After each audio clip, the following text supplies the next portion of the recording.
Good morning, Malta and Gozo, and welcome to another edition of Lovin Daily. I'm your host, Jonathan Cilia, joined by my co-host, JP Azzopardi, and here are your headlines for today. Jason Azzopardi claims Joseph Muscat knew of minister's alleged plot to murder journalist. Robert ABELA names 5 PNMPs he wants opposition leader to take action against. Bernard Grech warns of vaccine abuse and calls out minister for signing inoculation letters.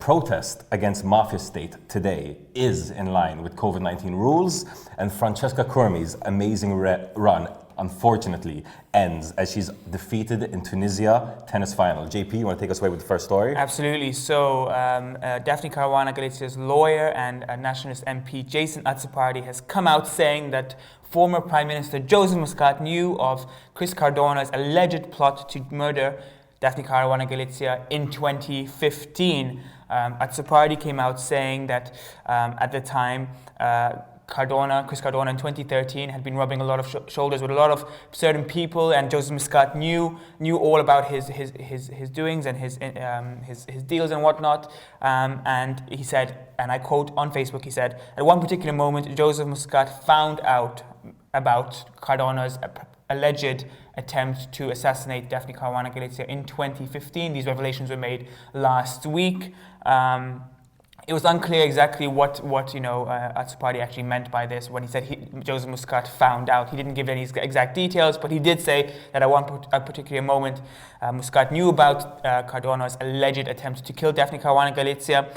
And he also said that Muscat never did anything because he knew Cardona knew a lot about him, so he couldn't really do anything about Cardona. And he said the day after Muscat resigned, the two had met up and took a photo together, and he said this was kind of boasting about this. It's a massive allegation that came out last week that Chris Cardona, former minister, might have been involved in this 2015 plot. Now the fact that the Prime Minister, the former Prime Minister, might have been involved as well, it's very shocking. And if this is true, that's a whole new story that we're gonna have to look into. Lovin Malta has reached out to former Prime Minister Joseph Muscat, to see, what he has to say about these claims. And we've also asked him if he intends to sue Azzopardi for libel. Yeah. So let's definitely see the next developments in this story. Moving on to the next one, Prime Minister Robert ABELA, yesterday in his political address over the weekend, he spoke a little bit about the massive resignation that came about last week by Parliamentary Secretary Rosiane Cotayar. Obviously, she resigned as Parliamentary Secretary, but she remains on as MP. Mm-hmm. However, Robert ABELA spoke a little bit about this, talking about the strength that it showed in the character of the Labour Party that she resigned, and he challenged opposition leader Bernard Grech to do something similar and take similar action against 5 of his MPs. And he even named them. He named obviously,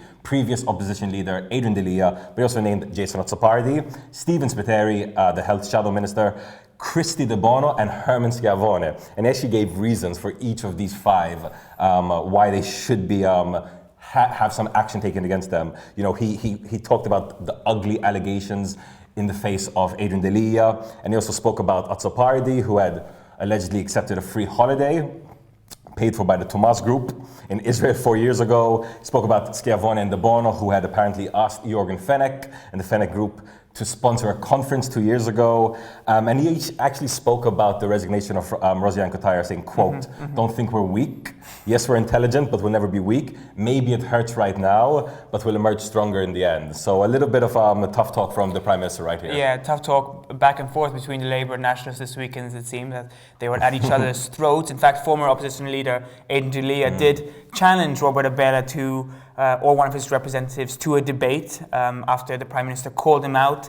And he also said, and I quote, if there's even the smallest shadow of proof or these allegations against him, then the institutions which you say are working so much without any interference should proceed. So basically taking a stab at Robert ABELA and saying, listen, if what you're saying is true, then your institutions, which you praise so much, should find me guilty and find this proof. But as it stands, Delia isn't.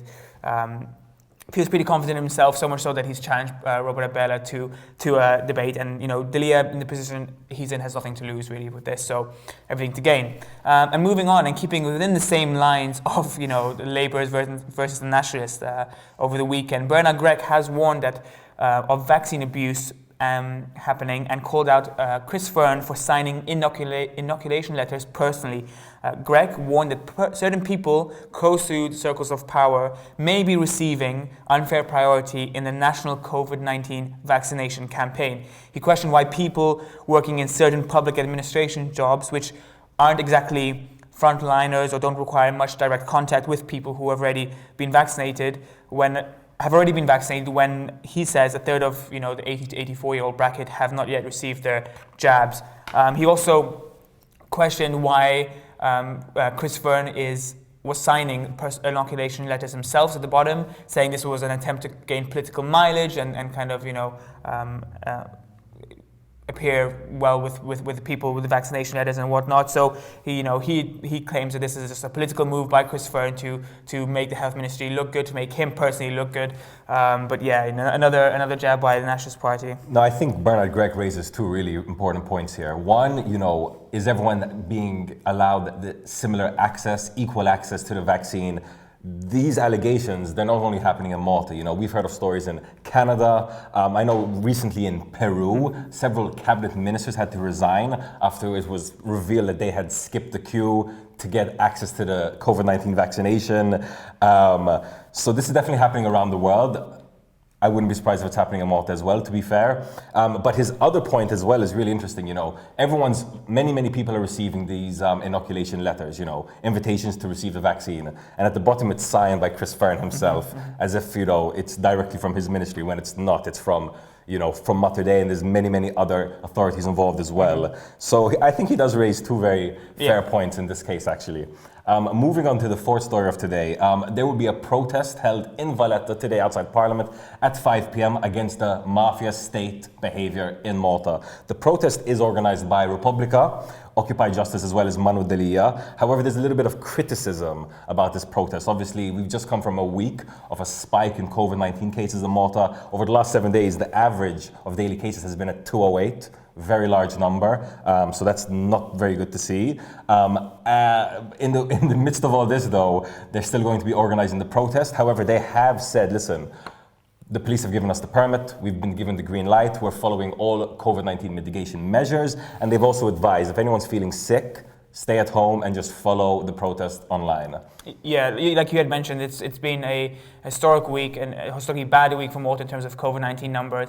And it seems like this, after, a lot of the criticism towards government, about the measures and whatnot, that this is really an attempt to kind of push their own agenda, despite the fact that, we have the worst of the pandemic upon us right now. So let's hope that they do abide by the COVID-19 mitigation measures. I'm sure there'll be a lot of photos and stuff taken, but it seems a bit hard how to control people in public spaces from not being 2 meters apart and whatnot. So we'll just see how it all pans out. This doesn't seem the right time to be holding a protest, to be honest. Just last week there was a protest held in front of the Parliament against illegal migration, but not many people showed up. So they didn't really have a problem then. True.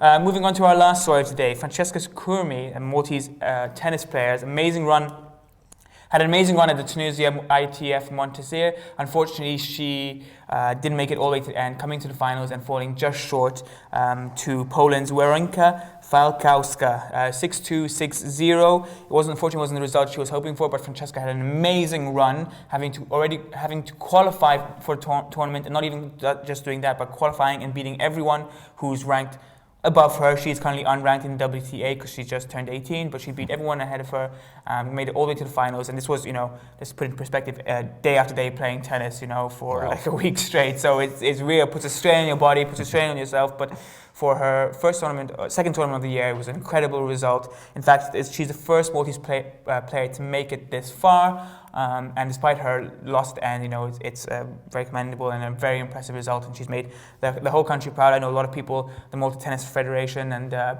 even Roberta Metsola had commented and congratulated Francesca on her amazing result. And this is just the beginning for the young Maltese star. As she continues to battle it out and see where she goes. No, this young Maltese woman has made everyone proud on the island. Like you said, she came second. She's just 18. She was dominating players who are ranked way above her. As you said yourself, she is unranked. So definitely, Francesca, if you're watching this, well done, awesome work. You've made us all very, very proud. And as you said yourself, everyone was full of praise. Roberta Metsola herself said, quote, we are so proud of you, Fran. Thank you for showing every young girl and boy that our geographic realities are no match for our capabilities. The Malta Tennis Federation similarly had words of praise. So, I think this is just the beginning of Francesca's journey. We'll definitely be watching. I think that brings us to the end of today's episode. Both from myself and JP, have a day full of loving.